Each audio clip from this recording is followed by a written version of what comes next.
and hit and run about the New Zealand Army in Afghanistan, all of which have been important to our understanding of how we are governed and protected. Nicky was recently an expert witness in the trial of Julian Assange in London. Julian's a journalist and publisher devoted to open information, facing the powers of the oppressive state devoted to secrecy. He's the founder of WikiLeaks, an organization dedicated to bringing important news and information to the public. And one of its activities is to publish original source material alongside our own news stories so readers and historians alike can see evidence of the truth. And I think all those words are important: original source, evidence, and truth.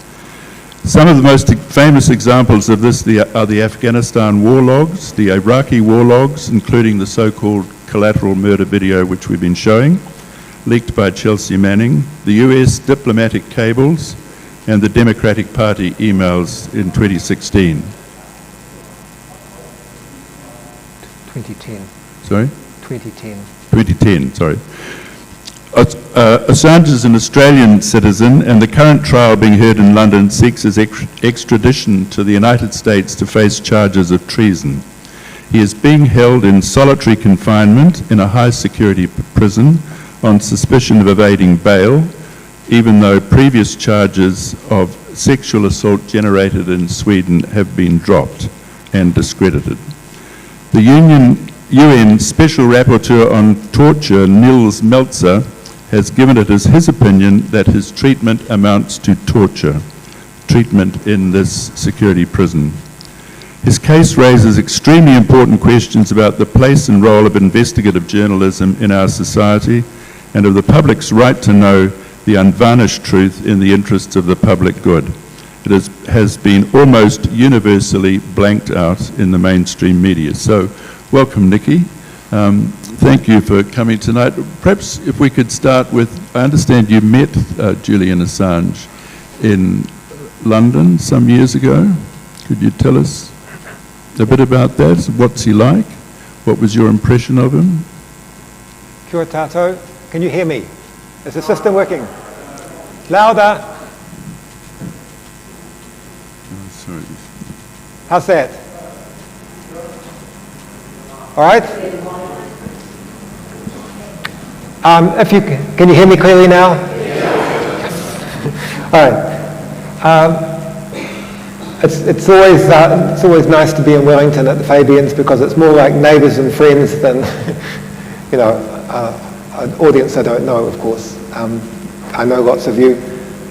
Now, yes, I want to talk about Julian Assange tonight because he has been thoroughly smeared and denigrated.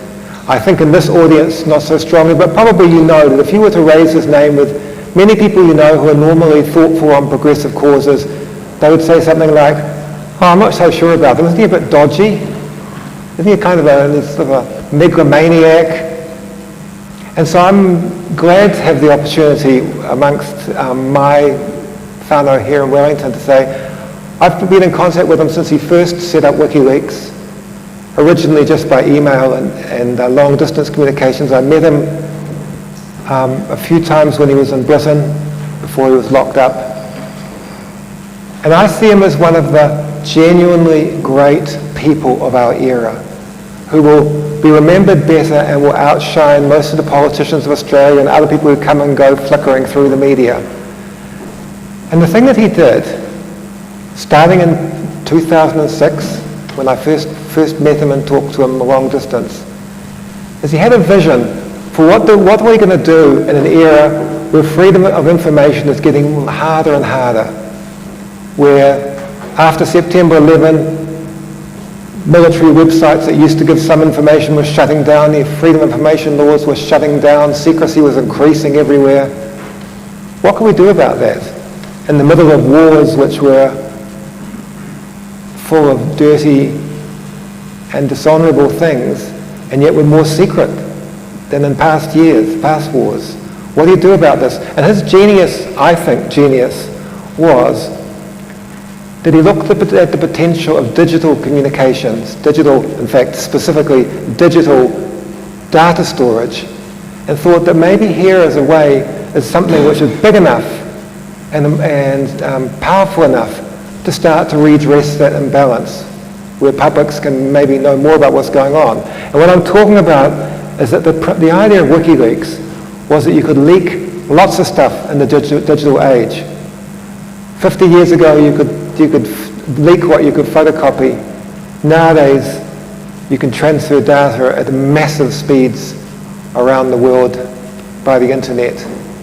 And his idea was that this might give the capacity to redress the balance between ordinary citizens and their servants, like the militaries, who were doing things in secret.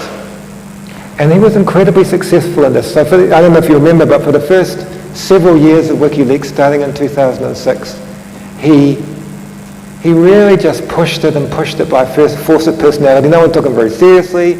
I remember during those years I'd go on there and he would have got the rules of engagement or a US military equipment list for Iraq or something like that. It was kind of useful, but no one was taking much notice of him. But he was gradually establishing the most important thing of all, which is where his power and his threat came from, which was that he was establishing the example of leaking, the potential of leaking. And that really came to a head with those starting with that helicopter video, and then the huge leaks of 2009 and 2010, Afghanistan, Iraq, and these are the intelligence reports that were released, and then the US Embassy cables. Now, we don't talk much more about those because they're what the court case is on, but just to explain why I think he was seen as such a threat and why I see him as such an important person, is that what we've seen since then is that idea that he personally did more than anyone to pursue has been rolling on through our history. I personally believe that Edward Snowden is much more likely to be known to us today because he watched what WikiLeaks had done. I believe that the Panama Papers are the Panama Papers and we know about them today, and tax havens are less safe, in a large part because of what Julian Assange did. And so he's had more effect on our politics of our era than most people around by far, most prominent people around by far. And it's unfortunately also why there was such a great determination to punish him and keep punishing him. So what is his crime? What is he being indicted for at the moment in this? And having just finished all that, I didn't answer Mike's question. What do I think of him? Well, because I've met him a few times, and as you know, he's talked about usually in the most unflattering terms in the news media. So I found him humorous, kind of self-effacing, self-critical, able to talk like a normal person. He's called such a megalomaniac, but there's people who he worked with in this for a long time, this crazy big manor house that was like something from the Rocky Horror Show in the countryside of Britain. His workmates would tease him. They'd have jokes about him, have running jokes about him. He'd grin away about it. He was not some kind of difficult, weird person. It was completely unfair representation. So, what was his crime? Well, you know what his crime was. He's not in court now because of the sex charges that came out of Sweden. There were no charges in Sweden. That's false. I'm sorry. That's not true. There's no charges in Sweden. It's okay. You can relax. I'm going to talk about that. I know there were no charges. There were never any charges in Sweden. I know that. That's all right. That's correct. Thank you. Relax. Thank you. You have to correct that one. That's such a well-defended video. I'm sorry. What I'm saying is that is not what he is being pursued for.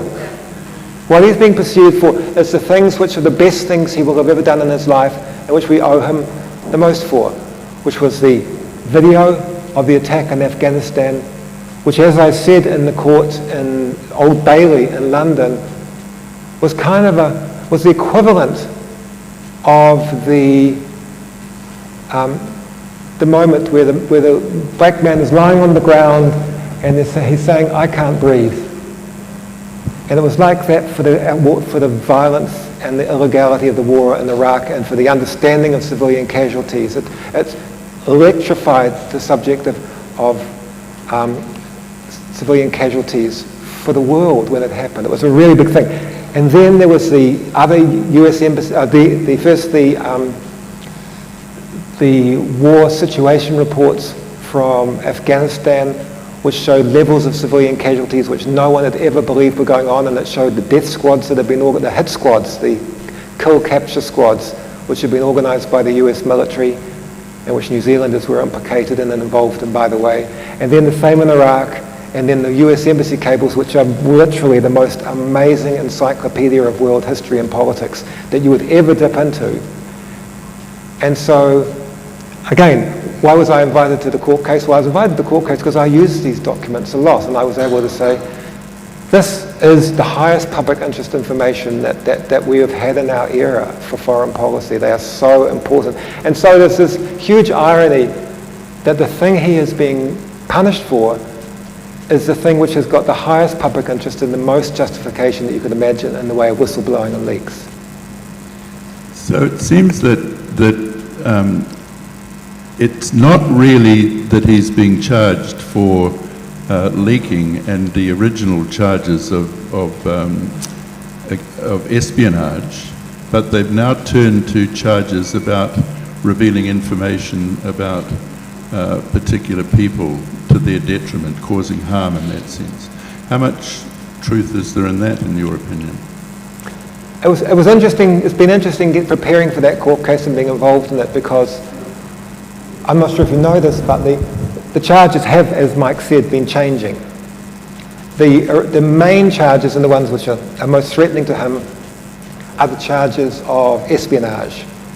That by being somebody who received a leak from another person, it was an act of espionage.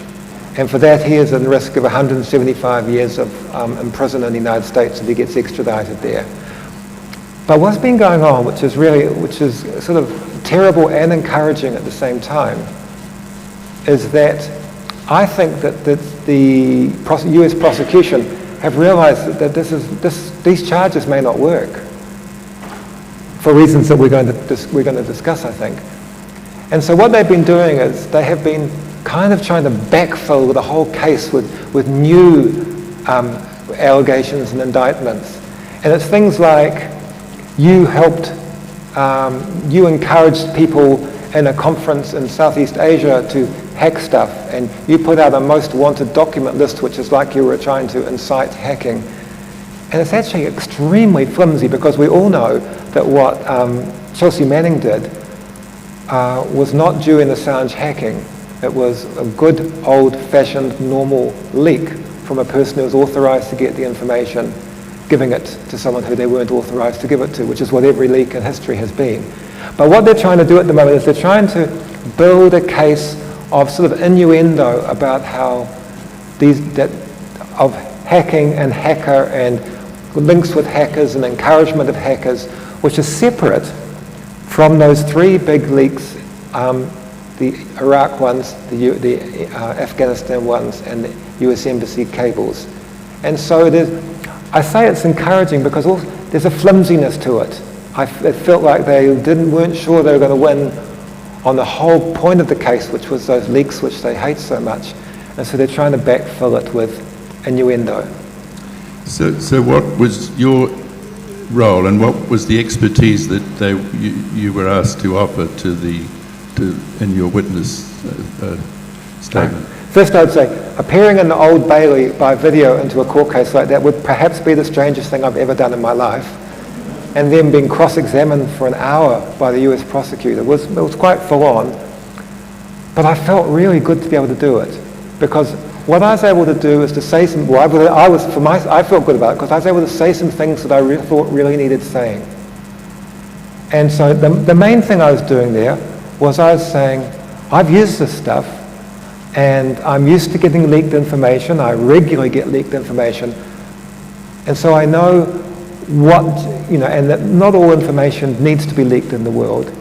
And so I know what kind of passes the public interest test for why you would think that's justified to leak that and why it's important it gets to public. I'm not saying what I said to you already, which is that this was the highest level of public interest, that this was exactly the kind of information that you need, and that the reason why you need it is because there are some subjects which are just too hard for someone like me to find out about in normal circumstances, and the classic example of that is war. It's one of the most important and shocking parts of human existence on Earth, and trying to hold it accountable and trying to understand it, but it's also almost impossible through normal means to find out what's going on. And therefore, if somebody is releasing information, even by leaking about a war, that would be the most justified time, one of the most justified times and one of the highest public interests. So that's the kind of thing I was saying to them. So what was basically his defence during the trial? What line of defence were the? Can I just say a bit more about the hearing? Yeah. Because it was fascinating. So what the prosecutor was saying, but the prosecutor's job was to try to get me to say things that would hurt Julian Assange, and when that wasn't working very well, to try to discredit me in different ways so that what I said wouldn't have any effect. And he said something. What he said was, which was a sneaky thing, he said, people like you, investigative journalists, you receive your information passively from whistleblowers. And I said, whoa, hang on a moment. You're completely misunderstanding how we do your job. You're saying passively like we had nothing to do with it. But actually, me and my colleagues around the world, we are constantly approaching people, asking them if they will leak information, explaining to them the public interest in doing it, helping them to keep themselves secret and to hide the fact. And in most cases, literally most of those cases, they will be breaking the law when they give the information, but that societies have decided that they will protect that because it's so important for democracy and the public's right to know about things. And so we had this really worthwhile to and fro way where he was trying to get me to put down Julian, and I was trying to explain why it's so important. So go back to the defence then, because if I understand it correctly, and correct me if I'm wrong, then anybody who receives the sort of information that we're talking about would be equally guilty of the trial of espionage, and the protection against that is whether or not you're a journalist? For the last couple of years, I've been helping organise an international statement signed by a whole lot of investigative journalists about this case. And the reason why we've been doing that, and the reason why many people have been signing it, is because the precedent of being able to be charged for espionage for taking whistleblowers' material is just utterly shocking and terrible. And it's never happened before. This is the test case. This is the one that would suddenly make things different and bleaker and colder. So it's really important. And is the prosecution feeling confident about it working? Do you think? They've got a problem. Some of you will probably know this. It's 10 years since these big leaks. And for years there were rumblings and talk of prosecuting Julian Assange, but the Obama government decided that they couldn't do it. And they decided why they couldn't do it for the reason why this is all so tricky even now. And that is, they ended up saying, if we are going to convict Julian Assange for receiving information from a whistleblower, then we have to convict the New York Times, because they do that all the time. You can't do one and not the others. And that's the great pitfall for their case. And when the Trump administration came in, they didn't think and they didn't care, and they've pushed ahead with it. But they're still stuck with that same dilemma, which is that if you're going to start to utterly criminalise and turn it into espionage for Julian Assange to gather information, well then you have to do it to everyone all the time who does it elsewhere, or you've suggested that you will. And that's a huge hurdle which will be resisted everywhere. So is that why do you think they've shifted into these more sort of these other peripheral charges to try and muddy the waters, to build a slightly different case? Precisely, they are trying to muddy the waters. Yes.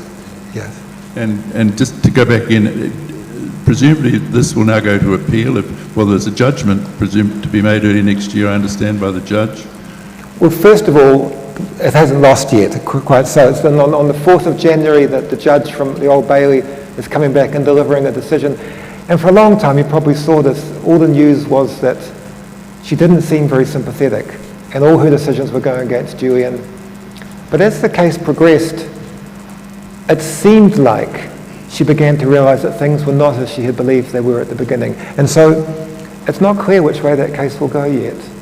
He's got he's got strong and persuasive arguments on his side, but he's got the United States on the other side, so it's yet to be seen. But if he loses, or if he wins, in fact, either way, it will go to appeal, and then it will grind its way through the higher courts of Britain. Of course, if there is a change of government in the United States and where things are happening as we speak, then possibly that will change it as well. It's such new ground that the outcome is very unpredictable.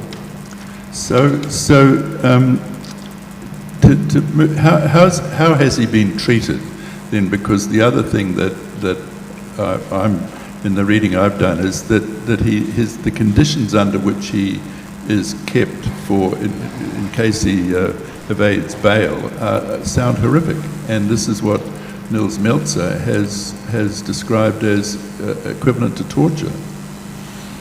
Yeah. So, as I said, I know Julian, and if there was anybody who was constitutionally suited to being locked up in a small room with his laptop in an embassy or something, it's Julian. Like, he's just he would survive that for the rest of his life, probably. But the tragedy of him as a person is that you can only do it for so long, in fact, and he got ground down by living under continuous surveillance and pressure and never seeing the sunshine for year after year in the Ecuadorian embassy, and now he is in a hideous high-security prison for the worst terrorists and criminals, and I think never sees the sky pretty much. And you will have heard this through the news, it is starting to batter him psychologically, as was intended. And Mike has made reference to this man, Nils Melzer, and I just wanted to read a bit about something that he wrote, because he is the United Nations Special Rapporteur on torture. He's as high as you get in the world on these things, and what he wrote is really, really powerful for understanding the state that things are in. He wrote this in June 2019. He said, "It finally dawned on me that I had been blinded by propaganda and that Assange had been systematically slandered to divert attention from the crimes he exposed. Once he had been dehumanized through isolation, ridicule and shame, just like the witches we used to burn at the stake. It was easy to deprive him of his most fundamental rights without provoking public outrage worldwide, and thus a legal precedent has been set through the back door of our own complacency, which in future can and will be applied just as well to disclosures by The Guardian, The New York Times and ABC News. By displaying an attitude of complacency at best and of complicity at worst, Sweden, Ecuador, UK and US governments have created an atmosphere of impunity, encouraging Mr. Assange's uninhibited vilification and abuse. In 20 years of work with victims of war, violence and political persecution, I have never seen a group of democratic states gang up to deliberately isolate, demonize and abuse a single individual for such a long time and with so little regard for human dignity and the rule of law." Well, so given that, how has he been treated by the media as a journalist? It doesn't seem to be. He doesn't seem to be getting much in the way of, but not even sympathetic doesn't come into it. Coverage. Yeah, sometimes the news media doesn't realise how important something is. So I think that's part of it, and COVID and things. But the main reason, I believe, is that at one time he was a hero of the news media. But that thing that Nils Melzer wrote about was he got smeared and slandered and doubted, and, you know, the famous celebrities who liked to be seen with him didn't want to be seen with him anymore, you know, the fly-by-night kind of supporters. And I fear that when he needed us most, which is now, when he needed people around the world most, which is right now, his support had been whittled away by that campaign of, as he said, vilification. And I think that's, if we were to ask journalists why they're not there, news media why they're not there, it would be some trivial and utterly uninformed view that there was something dodgy about Julian Assange and we're kind of a bit off him now, which is where basically they have fallen for the tricks. Yes. Okay. So go back to where we started. So I'm interested in why is investigative journalism important in your view? Because that's obviously he's been a massive source and an icon in that area. So what's its role and importance in our society? Well, You today, can take as long as you like. Today, this day now, as we watch the news in the United States, it's a very good day to talk about investigative journalism and why it might be worthwhile, because so why would if I was talking to journalism students, I would say the news media can handle certain subjects, the day-to-day things, and we're lucky to have them, and that's important for society.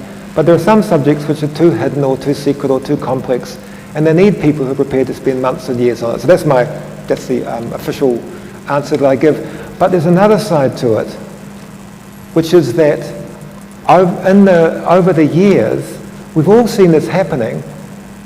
Wellington used to have 1 or 2 or 3 public relations companies. You probably could have got all the PR people in Wellington into one corner of a restaurant together to talk about their work. There are thousands now. There are massive numbers of people who are dedicated to embellishing, bending, and denying the truth. We live in a completely different era where truth is politely and conveniently bent or avoided by companies and governments and things. And then we're at the extreme, truth is being bashed to pieces and endangered, which is what we see in the United States. And so that means that the job of holding on to the truth and trying to actually sort of take a stand for fact becomes more and more endangered and more important. And this is not just investigative journalists. This has to do with whether you're a public servant, or whether you're a scientist, or whether you're an academic, or whether you're somebody who speaks out in an environment group. People are speaking up for truth. This is important for the issues that we're doing, but it's also important in a much bigger way about where our societies are going in terms of the battle between truth and non-truth and science and fact and the rest. So investigative journalists are needed more than ever to play our part in that, is what I would say.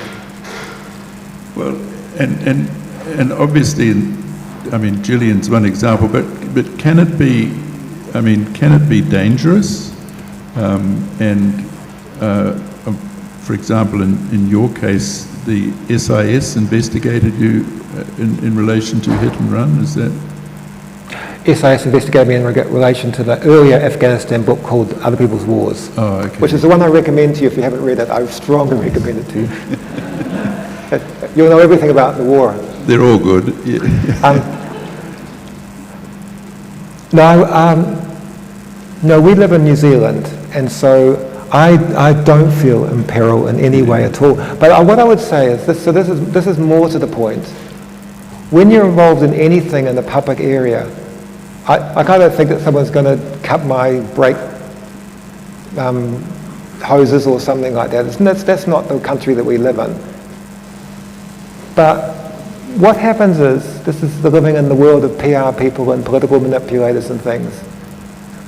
What happens is that when someone like me puts out information, we don't get a debate. We don't get people answering the question or saying, I agree with you on this, but I don't quite agree with you on that. What you get is people trying to basically discredit you and smear you and reduce your credibility, because if your credibility is reduced, then the information doesn't have as much power and they can go on the way they were. And so what I find is sticks and stones aren't my problem, but I will be called a lot of names, and the purpose of the names is to take away try to take away the influence of the work I'm doing. And that's bad. Yes. Well, and this is the last question then. So what can we do, to support Julian Assange, investigative journalism, you, and the sorts of things? Because, like I said at the start, I think these are, the facts and truth and analysis and understanding are critical, and we're suffering a bit from that massive information war. It's, in effect, war has shifted into the information space. Can I do them one at a time? Yeah. Julian, investigative journalism, me.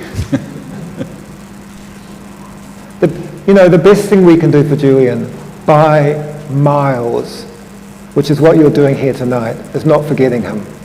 Can you imagine what it would be like if you'd worked harder than most people will ever work, and you'd done great things, and you'd done your best to try to make a better world, and you got mashed for it, and then people drifted off and forgot about you.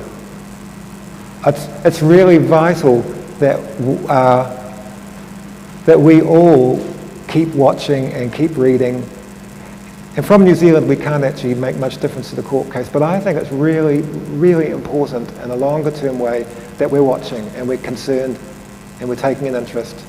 I know that sounds very nebulous and small, but I think it's really important. And it's probably not a great deal else we can do from here. Second thing on the list, what can you do for investigative journalism? Read it, watch it, and listen to it. Don't look at clickbait.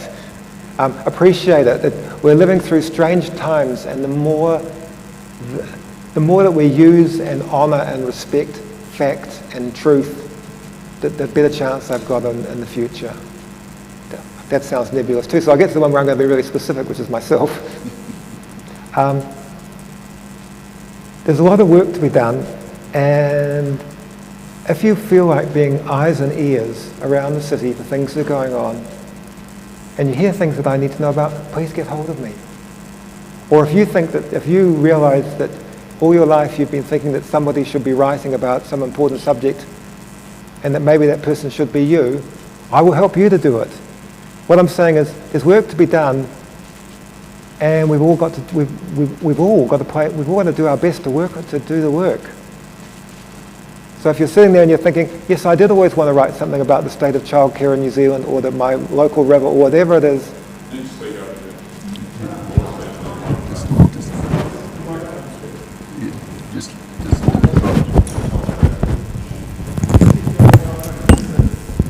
Here we go. No, I think we might get feedback if I do that. What I'm saying is, rather than saying, yes, how would you help me?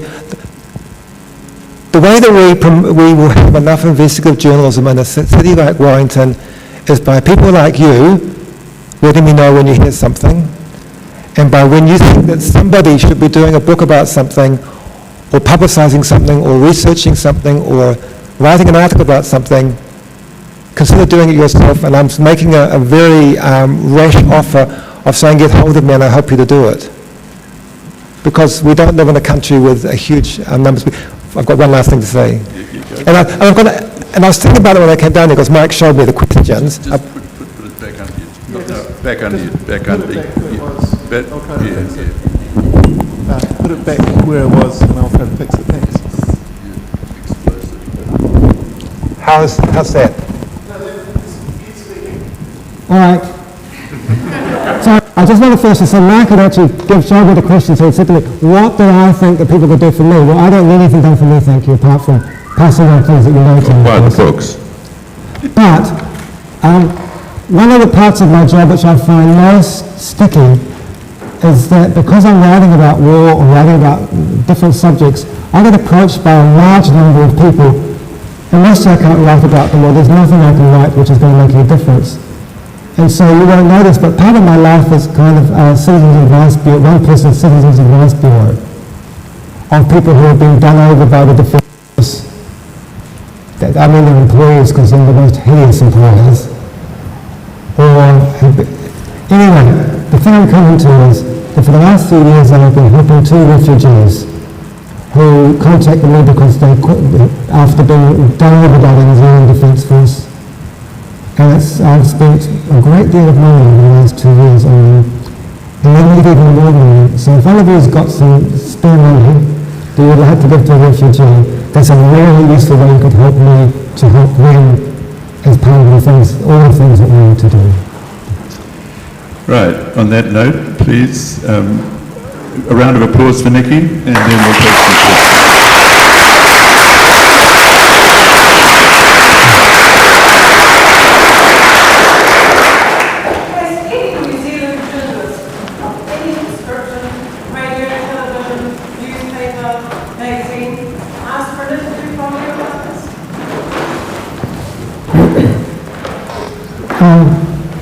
The question was, has any journalist in New Zealand asked me for an interview? I should have read about appearing on the Queensland.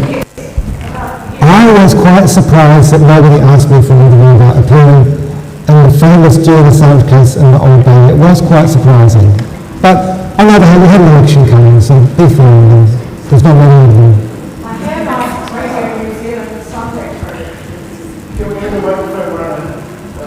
Okay. Thanks, Kay. Any other? Let's have people with investigation If you'd like to ask a question, just put your hand up, please, or Andre, mic down the front. Okay, so we'll bring a mic. Okay, over there. No, over there, please, Mike.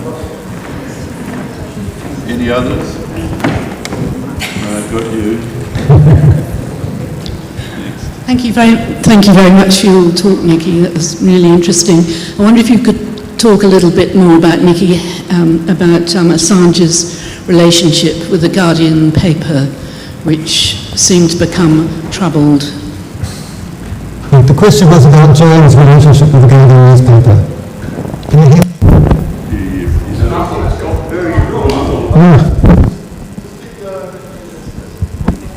Soldier on. So this is asking me about the relationship between Julian Assange and the Guardian paper. And I don't want to talk about particular journalists there. So what this came out of was that for some of those big, very important leaks 10 years ago that WikiLeaks did, they partnered up with various newspapers around the world, including the New York Times, including the Guardian, and things went very sour with the Guardian. And the Guardian people have more or less campaigned against him since then. And what I wanted to say is that I've worked twice with the Guardian, and I love the Guardian. It's maybe the main newspaper I'll go to for overseas news. And both times I worked with the Guardian, they were shockingly poor in their processes and working with other people. What it made me, and I won't go into details because it will just seem sort of journalistic bitchiness, but if they treated Julian anything like I've been treated various times there, I'm not surprised they fell out, but I don't think that Julian will have been in the wrong. Well, yeah. That's not what you expected, was it? The only thing I read The Guardian for these days is the reports on Liverpool when they play football. For the rest of it, I wouldn't bother. I mean, that's my opinion. Yeah.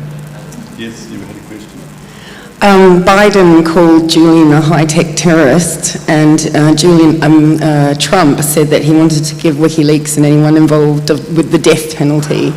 What do you think is going to happen now that 2 days ago it's just been released in the Mueller report connection to WikiLeaks in Russia has been completely debunked when they declassified a document 2 days ago? What do you think is going to happen now that the whole Russia WikiLeaks thing has been debunked publicly? I personally, I've never believed the Russia WikiLeaks thing, but that's not what the charges are about. that was part of the demonization of Julian. And so I think that they will continue exactly the same in the court case. But I don't feel totally hopeless. I think there's a chance that a change of government there where there's more than just one man at the top, there's a whole lot of new people.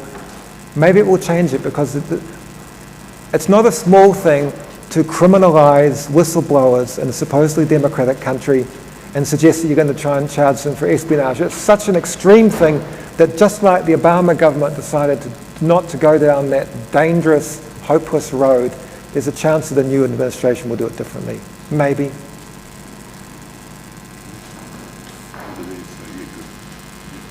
Thank you.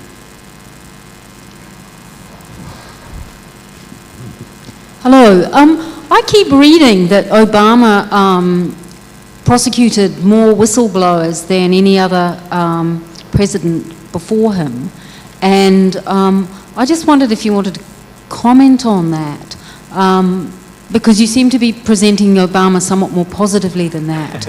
And I also had a second question, which was, the rape accusations have been a major way in which Julian Assange has been, his reputation has been damaged in the eyes of people. There was a woman who said something earlier saying that those accusations in Sweden were withdrawn. I wonder if you could just say something to give us knowledge to take away with us to respond to that if it's said to us. So, first part of that is about the Obama regime, Obama administration. The thing I said was that they made a decision not to pursue WikiLeaks when they had a whistle, because they were scared that the New York Times, that had used exactly the information, same information as him, at exactly the same time, that they would have to convict them. So that's a positive thing.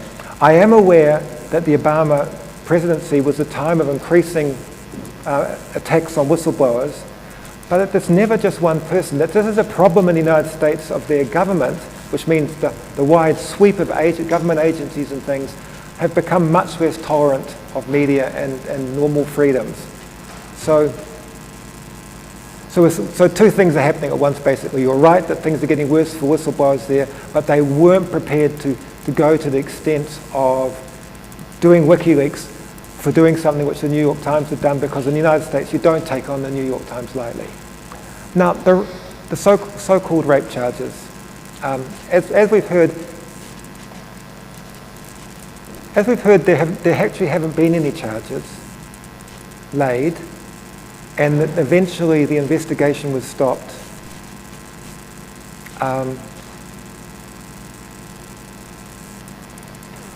What I want to say is, and there was never a complaint of rape, which you probably wouldn't know if you had been following this through the media.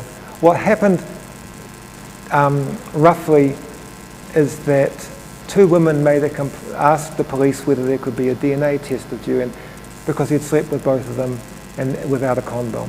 That's basically it. So that's what the issue is. And there might be issues of consent in that, which are very important issues. But in terms of the actual huge worldwide presenting of Julian as being a rapist, there was never a complaint of rape.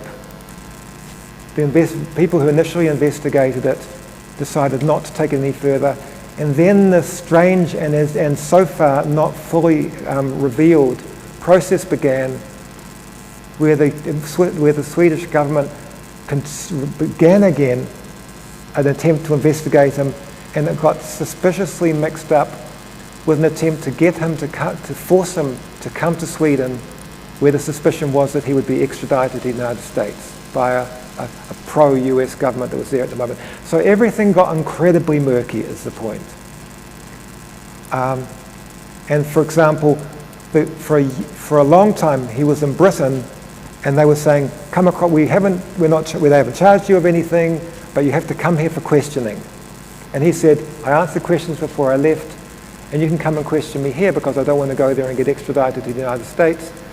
And unlike every other case which the Swedes do like this, they couldn't send their prosecutors on an hour's flight or hour and a half flight to London to interview him there. So do you get a picture? Everything was very suspicious about it. So maybe there was some issues of consent with two women, which we shouldn't ignore or say don't matter. But the actual great narrative, which then found its way into every single news story about what he had done and what was going to happen to him and whether he would be, whether we were on his side and whether he was going to be charged with espionage and things, carried that rape charges, which was vastly beyond, I think, what he could possibly deserve and looked extremely politically motivated. And I'll just say one personal thing about it, which is that when I went across, which I did, for the launch of the US Embassy cables, which was this incredible big event, working out of this old house I had in the countryside. The rape charges had just been starting up then. And I found Julian in the kitchen one morning, and he was reading his way into not charges, investigation. And he was reading some documents on it, and he said to me, I would rather be accused of murder than rape. And he just looked really sad. And I believe that about him. I think he's just got really genuinely done. And what it reminds me of is that, like, that Saddam Hussein or someone, or maybe the Libyan Gaddafi. Gaddafi was friend of the West, friend of the oil companies, friend. And then somewhere along the line, someone wanted to start a war against him. And we always watch this. Suddenly the demonizing begins.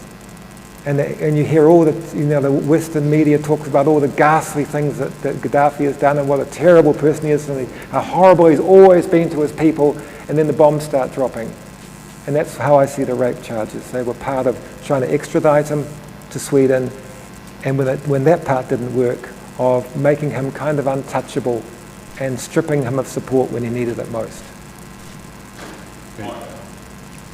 Up the back then, and then exit. Okay.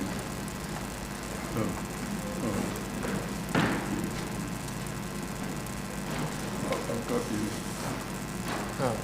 Yeah, that one there is first, and then up the back. Thanks, Mike. Nicky, thank you very much for your talk today, and thanks on behalf of everyone for doing your work. I'm very interested, and it sort of follows on from what you're saying, in respect to the truth of anything. And we've had discussions about like controversial subjects before without naming them, but there seems to be an industry amongst the mainstream media now to promote organisations as independent fact checkers, right? And they are then credited with giving some stamp of approval to certain articles or newspapers, organisations, media organisations, and saying that they generally provide truth, whereas these other organisations or web pages or platforms, citizens journalism, don't or are unreliable. I've come up against Truth Pledge. I've come up against something that was put out by a bunch of academics called the Conspiracy Theory Handbook. And I find that some of their a priori assumptions about what is truth and what is not to be false. And then despite having a false statement to start with, then they proceed to tell people how to determine truth versus fiction or disinformation or misinformation using their processes. What do you think of these organisations? Would you see them as being credible? Would you see the statements they're making about truth being factual? And if the answer is negative, what would you advise people in respect to them? In the spirit of truth and fact, I don't know those organisations, and so I shouldn't talk about them, the ones you're talking about. I don't know the organisations and the platforms you're talking about, so I'm not qualified to say anything about it. But in your general point, this is something that everyone faces. This is something that every person in the country faces, trying to decide who they're going to believe and what they're going to believe. You know, do we believe News Talk ZB? What are we to believe? Can I just follow that and say that the problem is belief? Like, as soon as someone assumes a belief about something, then they're no longer open to new information which might take that belief away. And using that word belief in that general way is a problem.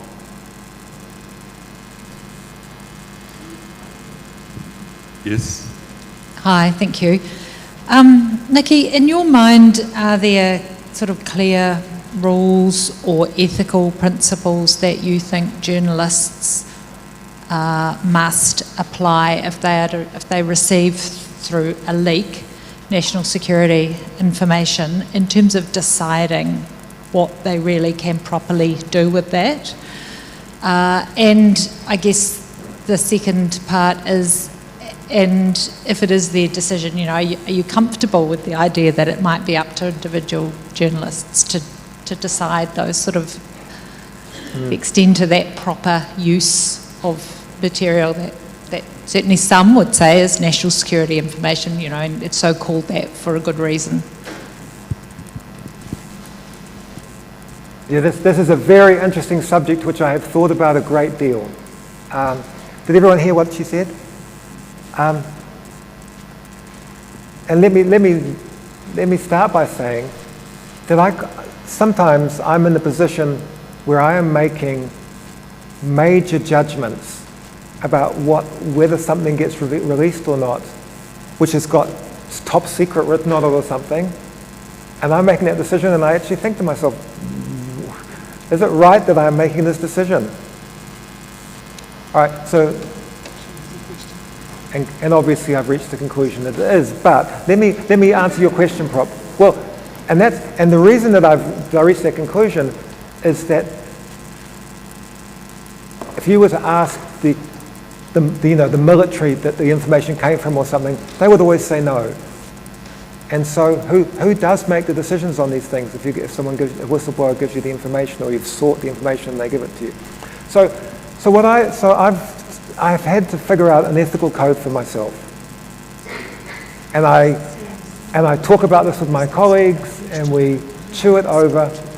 And the first starting point for this is, which I'm happy to say, is that a leak, inherently, a leak is not always a good thing.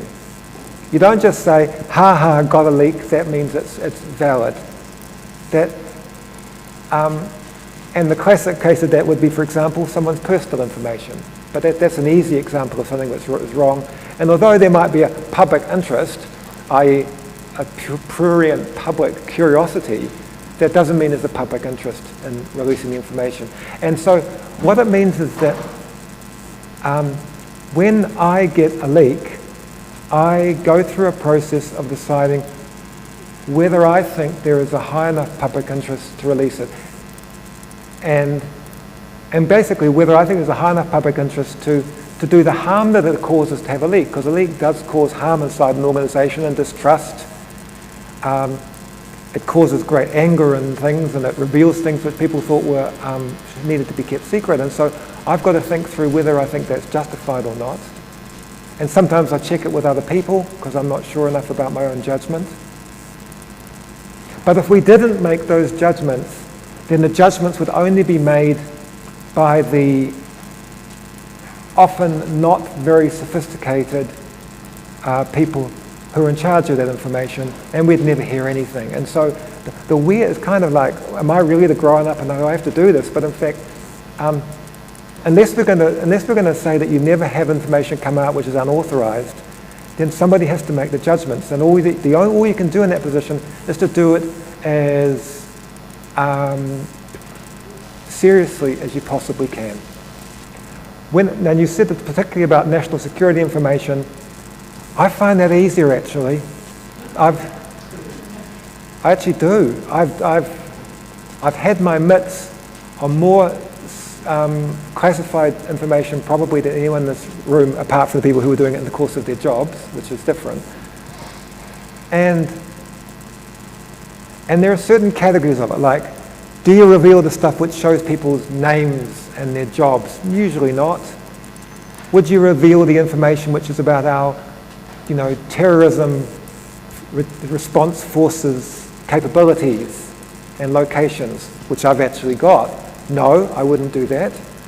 But actually, in a country like New Zealand, the vast majority of information which has got secret, top secret, confidential, above top secret, is not secret. I'm comfortable. And when I publish that material, apart from the rhetorical sky not falling down, nothing happens.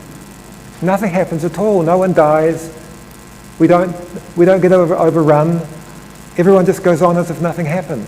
It's not true. And so the point of this is that my experience has shown me that the thing which seems like a huge and momentous thing to do, which is to make a decision to breach the secrecy stamps on things, is actually not huge or momentous, because most of them are silly. And even if they were relevant for a week, they weren't relevant after a week, or they're just some kind of knee-jerk standard stamp it on everything kind of approach to certain sorts of documents. So I've reached a stage where I still feel a sense of responsibility, but I don't think it's a very onerous responsibility in a country like New Zealand, because fortunately there aren't many genuinely national security things to worry about. And wasn't that those ethical issues about strictly protecting information part of what you were asked about in the trial, and part of your experience, and part of how you explained that Julian Assange and WikiLeaks addressed the same question? Yes, I was. That's a yes. Can I have one from a Zoom participant? Well, I don't know where the mic is. I have a question from a Zoom participant, so can I just give you that one? Okay. For Nicky, it's from Nigel Murray. He says, does the PR machine prevent other journalists reporting honestly, or do they just shout so loud that we can't hear the alternative? Would you say that again? Sorry, I don't think I got it. This is my accent. Yes, your accent. Sorry, I'll do it again. Does the PR machine prevent other journalists reporting honestly, or do they just shout so loudly that we can't hear the alternative? Yeah, much. I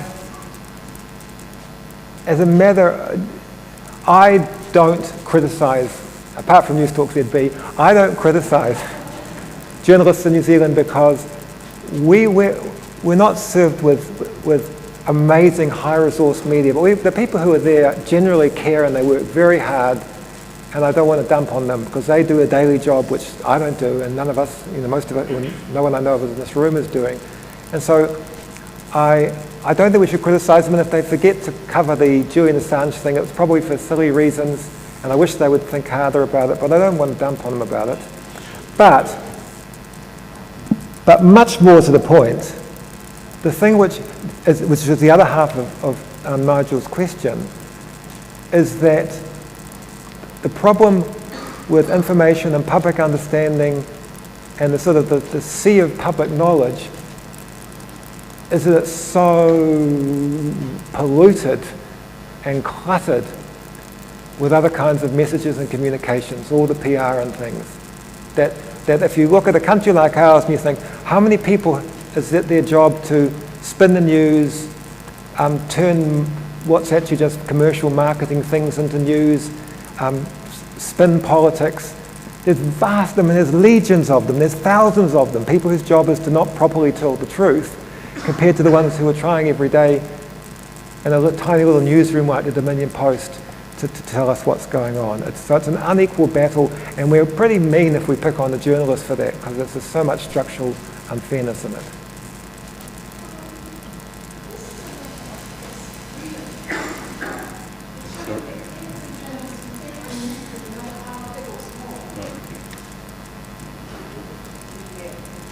Did you not hear?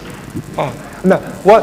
I said this is a What matter of press freedom, and it should affect every journalist, no matter how small or large the room. Yeah, I thought the question, as I heard it, was about the general principle of whether, how much we criticise journalists and how much of it it's just the matter of how much PR there is in the world, and that's what I was answering. Do I think that there should be more attention in New Zealand and every country on what's happening in this fantastically important trial and punishment of Julian Assange? Yes, of course I do. That is why I'm sitting here talking today, yes. Hi, thank you, Nicky, for the talk. And I know from last year, Free Assange New Zealand has made an effort trying to go through the parliament to apply for some kind of status for Assange and failed. Not their fault. And then later on, not long after, when I was in some public occasions meeting, and I saw the foreign affairs people, and when I approached them, want to ask them about it, they all see me like they don't want to talk to me, they're avoiding me, even just like run away from me. And especially one high-ranking official, I know he's a boss type person. I went to talk to him, and then he didn't want to talk to me, and I said, "What's your name?" Because I want to have formal communication, and he dare not even tell me his name. But later I checked the website, I found him anyway. I know he's a really high ranking in that place. But anyway, what I'm saying is, do you think, because within New Zealand, do we have this avenue completely closed up because our government in those days just wasn't brave enough to defy US government to do something independently or differently? Do you think if the government change in US, our government, should we still push for the possibility, even we can't really take much real action, can we at least, the government may issue some kind of moral statement to say, hey, we support the journalism, the freedom of a journalist and things like this, democracy, etc. Or we should just all give up, because I spent one day petitioning on the street the year before last or last year, and most people, either from overseas or New Zealand, they all, just about great majority, they all support Assange, what he's doing. But then they're all very pessimistic. They say you can't fight the American government. If they want to, put him in jail, that will eventually happen no matter what. So can we still do something? Do you think we should still push the government to do something a bit moral? Even just lip service or just something in writing? Sometimes a government like ours is brave and speaks up on an issue which their foreign affairs advisors are saying to them, don't touch it, don't touch it. The Americans and Australians won't like this, don't touch it. But in this case, because Julian has been so smeared and so marginalised, what I wrote, reading out what Niels Meltzer was saying about it, the UN man, I think the chances of the government having the courage to stick their necks out on that issue are pretty much zero. And so what does that mean? Well, that actually means the thing it always means, which is that when we want governments to be prepared to stick their necks out on things, in fact, when we want governments to be prepared to do anything which is difficult and isn't welcomed by powerful sectors of society, we've got to do a whole lot of work ourselves first. We've got to organise, we've got to speak up about a whole lot ourselves first, because otherwise we won't have the courage to do it. That would be my answer there. I wish that they would speak up on Julian Assange, but I know they're not going to. And the reason that would change would be because other people had made it safe and important, and they felt safe doing it, but they're not going to at the moment.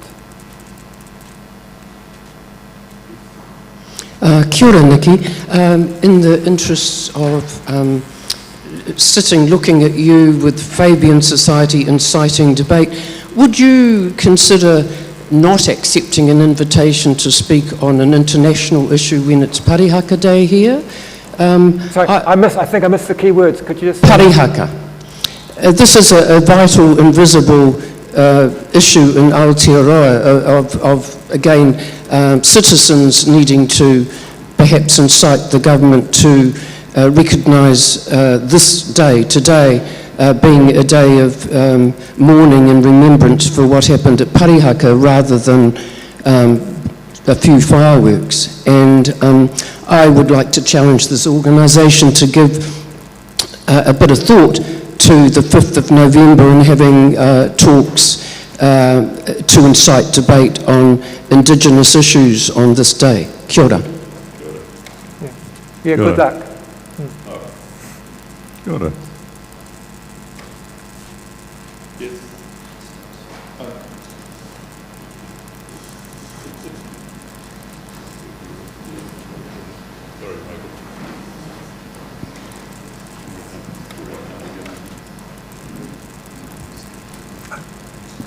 Kia ora, Nicky. I just want to come back to the issue of leaks and looking at Assange's role in the selection of Trump in the 2016 election with the leak of the Democratic emails and so on, and whether he was tainted and manipulated through that, and as a result of that we've had this monster who's been elected as the leader of the free world, so-called.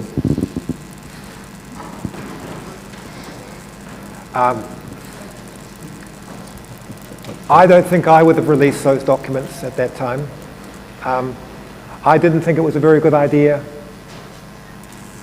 I don't think it, personally, I very much doubt it influenced the way the election went. I don't think it was an issue which was going to make the difference to the people who were going to vote for Trump. But I personally wouldn't have done that if I'd been him. I also don't think it was the Russians or any conspiracy theory like that. You know, sometimes you support people when you don't support absolutely everything they do. Okay, yes. Oh, sorry, behind you. Behind you, no. Yeah, fair enough. Hi, Yep. Nicky, I'm wondering whether you have any thoughts on the actual process that the judge ran in the extradition hearing. I mean, it seems to me incredibly unjust, and I'm wondering, you know, how the judge is able to get away with the process that she ran. For example, not allowing Julian Assange to have access or reasonable access to his defence lawyers. For example, not allowing defence witnesses to actually, as I understand it, present their testimony in court. You know, their statements were only allowed to be read in court. And it seems to me incredible in a country where you would expect, you know, the rule of law and justice to be paramount, that this was able to happen. And it also seems to me that the case, you know, should fall apart simply on the basis of process that wasn't proper and just. Any thoughts you have on that? Yes, thank you for expressing it so well, and I completely agree with you. And it's like everything about the punishment of Julian Assange doesn't add up and doesn't make sense. I mean, because Britain is not known for its deeply unsound legal system. It's known for a relatively independent legal system, but everything seems so wrong with this. I know.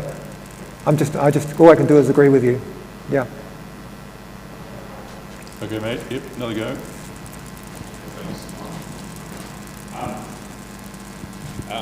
I'm Greg Zheshneveski, is my name, and along with Alex Hills in the beret, and Amanda and Stephanie and a couple of others scattered around.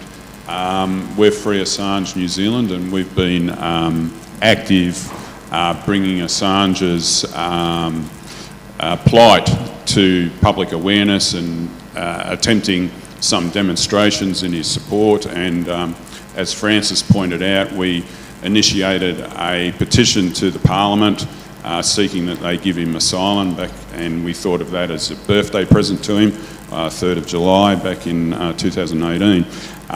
We're thinking that given Assange's stuff, the most key stuff is about like when powers go to war, as you pointed out. We can't find out what's going on. We don't find out, you know, the lies that are being told, right, until after all the damage is done. And so it happens that the next occasion where we go along and go through the process of lest we forget is the 11th of November.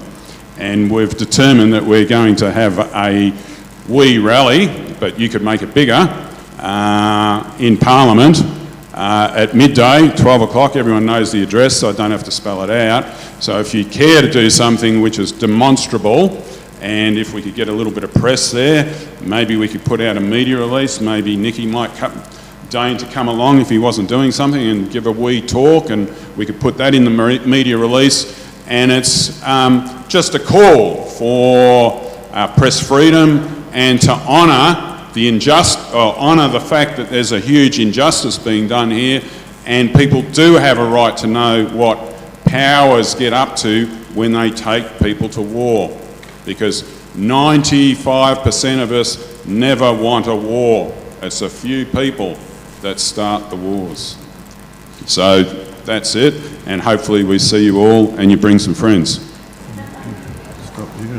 Cheers. Sorry to take that. Yeah, and sorry, and that year we actually organised a protest on Julian Assange's birthday in 62 cities, and like Nicky Hager, who's spent an awful lot of time promoting and getting this amazing petition of about 1,400, is it now, journalists, including Chris Hedges, John Pilger, Chomsky, Daniel Ellsberg, Pentagon Papers. You know, we couldn't get any news out in the New Zealand media. You know, a person from Wellington and a few people from the Kapiti Coast have organised a protest in 62 cities, but you'll never hear. So there's a global group as well as the New Zealand group, Candles for Assange and Free Assange New Zealand. We're on Twitter, Facebook, thank you, and YouTube, Alex Hills, thank you.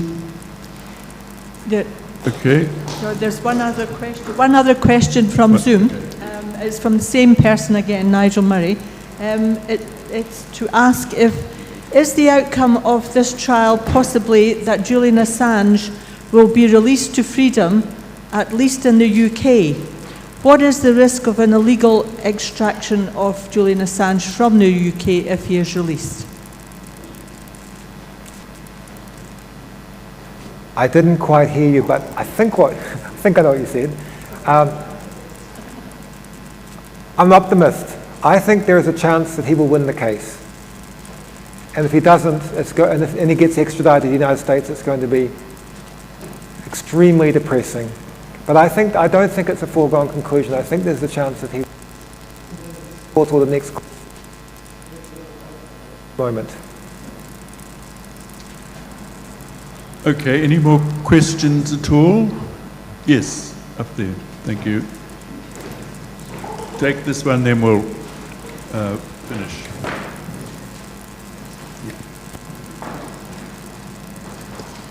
Thank you. When I wanted to read coverage of the Assange extradition hearings, the site that I relied on the most was the reporting done by a former British ambassador to Uzbekistan, a man called Craig Murray, and his website is at craigmurray.org.uk. Nicky, have you come across any other news reporting of Julian's extradition hearings that you'd recommend people here to read? I can't remember the URLs to tell you right here, but yes, the mainstream reporting was very patchy and mainly at the beginning and then died off. But there were alternative news that did a really that anyone who wants to look for it will find websites where they have collected up the witness statements and done each day. In other words, this is the, you know, we shouldn't despair of our news. There are specialist news, like these alternative news sources. What do you mean? Not for me, I'll finish. What's it called? What's it called? I can't remember the name. I've not got any more questions.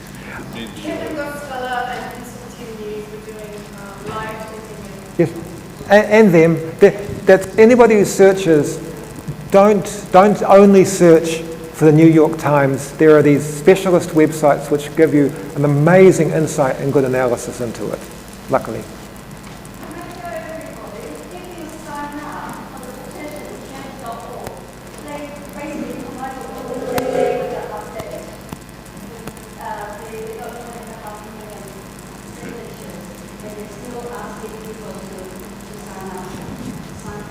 This is a free... Once you are up there, they will give you updates. Yeah, bring Julian home before it's too late on change.org. Okay, bring Julian home before it's too late on change.org. Okay, all right, well, thanks very much indeed, Nicky. This has been a very, very interesting session. So just to remind people, there's a demonstration outside Parliament noon on the 11th, is that right? Parliament, yeah, okay. Or by all means do. And I absolutely agree about Craig Murray's site.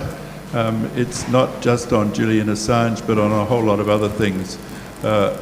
Very, very well written. And he's another bloke who's under extreme pressure, but does an amazing job.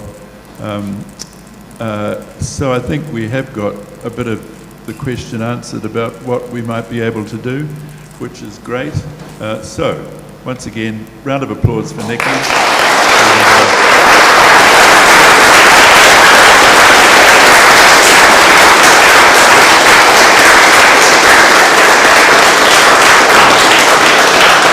And thank you all for coming, and we'll see you again. We've got, we'll have an event on the 17th of November and again on the 7th of December.